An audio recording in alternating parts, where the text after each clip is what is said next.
नमस्कार सम्पूर्णलाई। तपाईहरु सबैलाई मेरो यस YouTube च्यानलमा हार्दिक स्वागत छ।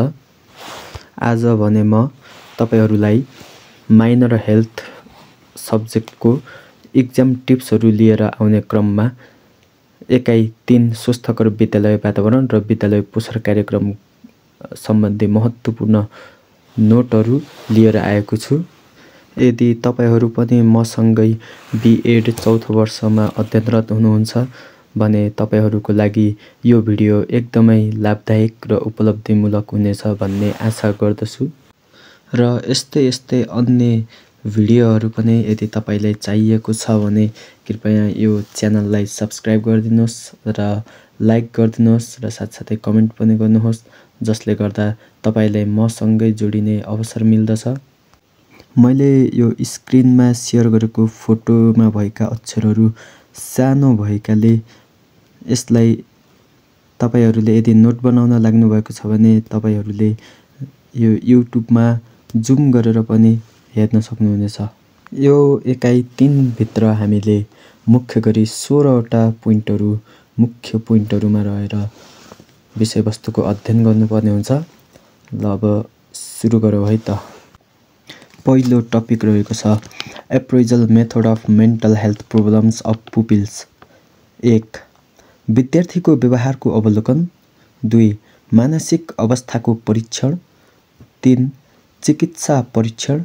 4. मनोवैज्ञानिक परीक्षण। 5. मनोचिकित्सकसँगको अन्तर्क्रिया। 6. घटना अध्ययन।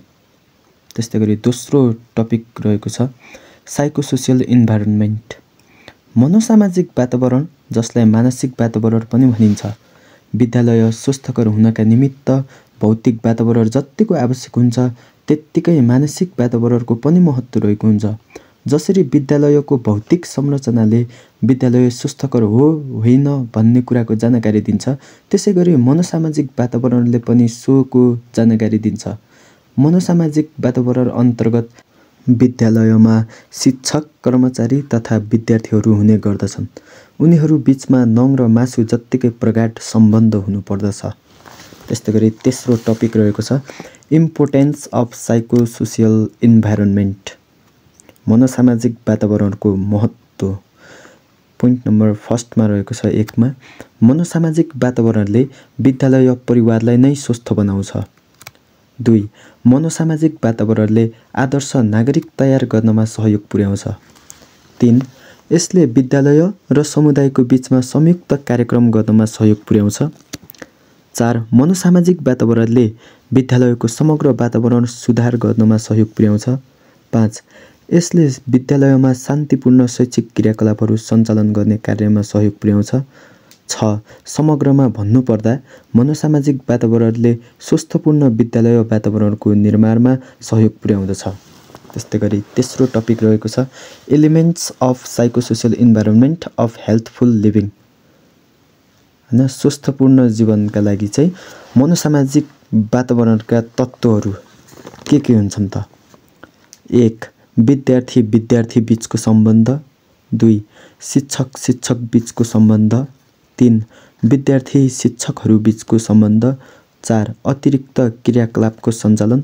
5. आनन्दमय वातावरणको सिर्जना। त्यस्तै गरी हामीसँग अर्को टपिक रहेको छ मास कन्भल्सन डिसअर्डर। सामान्यतया मास कन्भल्सन डिसअर्डरलाई मास हिस्टेरिया अर्थात् कलेक्टिभ हिस्टेरिया एवं मास साइकोजेनिक इलनेसको नामले चिन्ने गरिन्छ। रोग विज्ञान भाषामा यसलाई एपिडेमिक हिस्टेरिया पनि भन्ने गरिन्छ। समान खालको शारीरिक र संवेगात्मक लक्षणसहित एकबाट अर्को गर्दै समूहगत रूपमा देखा पर्ने रोग नै मास कन्भल्सन डिसअर्डर हो। समूहगत रूपमा समान प्रकृतिको शारीरिक एवं संवेगात्मक लक्षणहरू जस्तै मूर्छा पर्ने, काप्ने, डराउने, उत्तेजित हुने, चिन्तित मुद्रामा रहने जस्ता लक्षणहरू सहित देखा पर्ने रोग नै मास कन्भल्सन डिसअर्डर हो।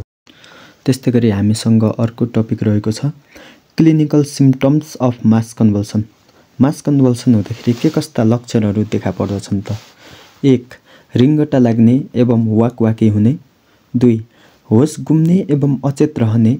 3. टाउको दुख्ने। 4. बेहोस हुने एवं लड्ने।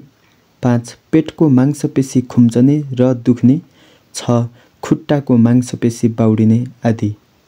त्यस्तै गरी म्यानेजमेन्ट अफ मास कन्भल्सन डिसअर्डर। यो मास कन्भल्सन डिसअर्डर रोगलाई चाहिँ कसरी चाहिँ व्यवस्थापन गर्न सकिन्छ र कसरी बच्न सकिन्छ भन्ने कुराहरू दिएको छ। 1. तत्काल बिरामीलाई भिडबाट अलग राखी आरामदायी शीतल हावा लाग्ने ठाउँमा लैजाने। 2. यो रोगको जोखिमता समूहतिर रहने भएकाले समूहका अन्य शङ्कास्पद व्यक्तिलाई मनोसामाजिक ढाडस दिने। 3. अक्सिजनको अपर्याप्तता छ भने तत्काल अक्सिजनको उपलब्धता गराउने। 4. रोगीले देखाउने लक्षणहरू राम्रोसँग ख्याल गर्ने र त्यसको रिपोर्ट सम्बन्धित चिकित्सकलाई गराउने। 5. घर परिवारका अन्य सदस्यहरूलाई जानकारी गराउने र सम्बन्धित ठाउँमा लैजानका लागि आवश्यक परामर्श लिने। 6. यदि रोगी लामो समयसम्म अचेत अवस्थामा रहिरहे तुरुन्त नजिकैको स्वास्थ्य केन्द्रमा लैजाने आदि। यसै गरी हामीसँग अर्को टपिक रहेको छ management of mid day meal or tiffin to school children. विद्यालयका विद्यार्थीहरूलाई चाहिँ हैन जुन हामीले कसरी चाहिँ उनीहरूलाई टिफिन तथा खाजाको चाहिँ व्यवस्था कसरी गर्न सकिन्छ भन्ने कुरा छ। यसको उत्तरमा रहेको छ पोइन्ट नम्बर 1 विद्यालयमा क्यान्टिन सञ्चालन गर्ने। 2 मा घरबाटै लैजाने। 3 विद्यालयद्वारा खाजाको व्यवस्था। त्यस्तै गरी अर्को टपिक रहेको छ importance of appraisal examination aspect of school health service. यो भनेको चाहिँ जुन विद्यालयले चाहिँ प्रदान गरेको स्वास्थ्य सेवा हुन्छ त्यो प्रदान गरेको स्वास्थ्यको विभिन्न पक्षहरूलाई एक्जामाइन गर्दाखेरि तिनीहरूलाई जाँच गर्दाखेरि के कस्ता महत्त्वहरू चाहिँ हामी पाउन सकिन्छ त भन्ने बारे छ। यसको उत्तरमा रहेको छ 1. बालबालिकाहरूमा आफ्नो स्वास्थ्य स्तर बुझ्ने चाहनाको विकास गर्दछ। 2. अभिभावकहरूलाई आफ्ना बालबालिकाहरूको स्वास्थ्य स्तर र आवश्यकता बुझ्न मद्दत पुर्याउँछ। 3. बालबालिकाहरूको स्वास्थ्य सम्बन्धी सबल पक्ष तथा कमजोर पक्ष पहिचान गर्न मद्दत गर्दछ। 4. बालबालिकामा आफ्नो स्वास्थ्य स्तर वृद्धि गर्न प्रोत्साहन गर्दछ। 5. बालबालिकाहरूमा सफा सुग्घर रहने भावनाको विकास गराउँछ आदि। यसै गरी 10औं नम्बरमा रहेको छ techniques of counselling and management of mental stress. जुन मानसिक तनाव हुन्छ मेन्टल स्ट्रेस त्यो मानसिक तनावलाई व्यवस्थापन गर्ने र त्यसलाई काउन्सिलिङ गर्नेका टेक्निक्सहरू चाहिँ निम्न अनुसार रहेका छन्। 1. पीडित विद्यार्थीसँग परामर्श। 2. अभिभावकसँग परामर्श। 3. विद्यालयमा प्रवचन कार्यक्रम। 4. शिक्षक र विद्यार्थी बीच अन्तर्क्रिया। 5. खेलकुद तथा अतिरिक्त क्रियाकलापहरू। त्यस्तै गरी 11औं टपिक रहेको छ ECA को बारेमा एक्स्ट्रा करिकुलर एक्टिभिटिज। बालबालिकाहरूको चौतर्फी विकास पाठ्यक्रममा समेटिएका विषयवस्तुले मात्र पूरा गर्न नसक्ने भएकाले अतिरिक्त क्रियाकलापहरू ECA द्वारा ज्ञान धारणा र व्यवहार बसाल्ने गरिन्छ। स्वस्थ जीवनयापन गर्ने आधार प्रदान गर्नका लागि पाठ्यक्रममा समावेश गरिएका विभिन्न खेलकुद तथा कसरतको माध्यमबाट दिइने शिक्षालाई शारीरिक शिक्षा भनिन्छ भने पाठ्यक्रममा उल्लेख गरेका विभिन्न सैद्धान्तिक र व्यावहारिक गतिविधिहरू बाहेकका अन्य खेलकुद तथा क्रियाकलापहरूलाई अतिरिक्त क्रियाकलापहरू एक्स्ट्रा करिकुलर एक्टिभिटिज भनिन्छ ECA भनिन्छ। त्यहाँ एक्टिभेट्स भएको रहेछ एक्टिभिटिज हो है। त्यस्तै गरी अर्को टपिक रहेको छ objectives of physical education and ECA। शारीरिक शिक्षा र एक्स्ट्रा करिकुलर एक्टिभिटिजको अब्जेक्टिभ्सहरू उद्देश्यहरू चाहिँ के छन् त। 1. बालबालिकाहरूको शारीरिक र मानसिक बौद्धिक विकास गर्नु। 2. सामाजिक कार्यमा समायोजन तथा सहभागी हुन प्रेरित गर्नु। विद्यार्थीको सम्पूर्ण शैक्षिक वातावरण राम्रो बनाउनु। त्यस्तै गरी रहेको छ 4 मा बालबालिकाहरूको चौतर्फी विकास गराउनु। बालबालिकाहरूमा इमान्दारिता नैतिकता न्याय आज्ञाकारी र सहयोगी भावना जस्ता कुराहरूको विकास गर्नु। फुर्सदको समय शारीरिक तथा विभिन्न अतिरिक्त क्रियाकलापहरू गरेर सदुपयोग गर्ने बानीको विकास गर्नु आदि। त्यसै गरी अर्को महत्त्वपूर्ण टपिक छ need and importance of school health programme, विद्यालय स्वास्थ्य कार्यक्रमको महत्त्व र आवश्यकताहरू। मलाई लाग्छ यो टपिक चाहिँ हामीले एकाइ एकमा पनि अध्ययन गरिसकेका छौँ। अब भने के छन् त विद्यालय स्वास्थ्य कार्यक्रमका आवश्यकता र महत्त्वहरू।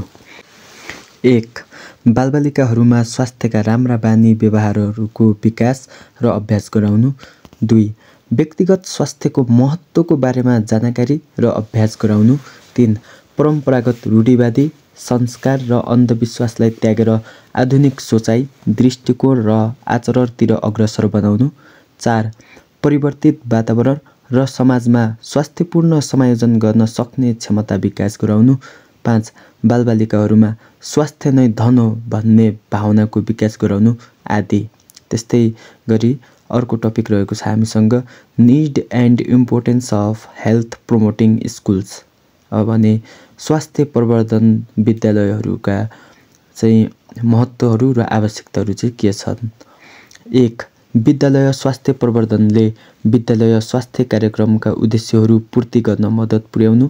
2. विद्यालयमा नै विद्यार्थी, शिक्षक तथा अन्य कर्मचारीहरूसँग सम्बन्धित स्वास्थ्यको स्तर वृद्धि गर्न विद्यालय स्वास्थ्य प्रवर्धन कार्यक्रम आवश्यक छ। 3. रोगप्रति रहेको परम्परागत छापलाई हटाएर आधुनिक धारणाको विकास गराउनु। 4. विद्यालय वरिपरिको स्वास्थ्यपूर्ण वातावरण विकासमा सहयोग गर्नु। 5. उचित, सर्वसुलभ आधुनिक स्वास्थ्य शिक्षा प्रदान गर्नु आदि। त्यस्तै गरी सेकेन्ड लास्टमा रहेको छ स्कुल न्युट्रिसन प्रोग्राम। विद्यालय विद्यार्थीहरूको दोस्रो घर हो। आजका बालबालिकाहरू भोलि राष्ट्रको कर्णधारहरू भएकाले स्वास्थ्य स्थिति बिग्रन दिनु हुँदैन भन्ने कुरामा एकमत पाइन्छ। विद्यार्थीहरू बढीभन्दा बढी मनोरञ्जनात्मक खेल तथा क्रियाकलापहरूमा सहभागी हुने गर्दछन्। उनीहरूलाई पोषणयुक्त खानेकुराहरूको आवश्यकता पर्दछ। उनीहरूलाई समग्र पोषण कुराहरूको ज्ञान तथा व्यवस्था समेत गर्नुपर्दछ, जसलाई प्राथमिकता दिई विद्यालय स्वास्थ्य कार्यक्रम अन्तर्गत सञ्चालित कार्यक्रमलाई विद्यालय पोषण कार्यक्रम भनिन्छ। हामीसँग अर्को फाइनल टपिक रहेको छ purpose of school nutrition programme. हैन, स्कुल न्युट्रिसन प्रोग्रामको चाहिँ के पर्पजहरू छ, अब्जेक्टिभ्सहरू छ त। 1. बालबालिका वा विद्यार्थीहरूको स्वास्थ्य अवस्था बिग्रन नदिनु। 2. विद्यार्थीहरूमा पोषण तत्त्वको आपूर्तिमा सहयोग गर्नु। 3. अभिभावकहरूलाई सन्तुलित भोजनको बारेमा परिचित गराउनु। 4. स्थानीय रूपमा उपलब्ध र उत्पादित पोषणयुक्त खाद्य पदार्थ उपयोगलाई प्रोत्साहित गर्नु। 5. विद्यालयमा सञ्चालित क्यान्टिनको अवलोकन गर्नु। 6. विद्यार्थीमा पोषणयुक्त खाद्य पदार्थका बारेमा ज्ञान, धारणा र व्यवहारमा परिवर्तन ल्याउनु। र यति नै सम्म थियो एकाइ 3 को नोटहरू। तपाईहरूले यसलाई आफ्नो अभ्यास पुस्तिकामा सारेर अध्ययन गर्न सक्नुहुनेछ। तपाईहरूले अहिलेबाटै मेहनत गर्दै जानुभयो भने तपाईहरूलाई परीक्षाको लागि रिभिजनको टाइममा एकदमै सहज हुनेछ भन्दै बिदा हुन चाहन्छु। फेरि अर्को भिडियोमा भेट हुनेछौँ। हस्त, नमस्कार।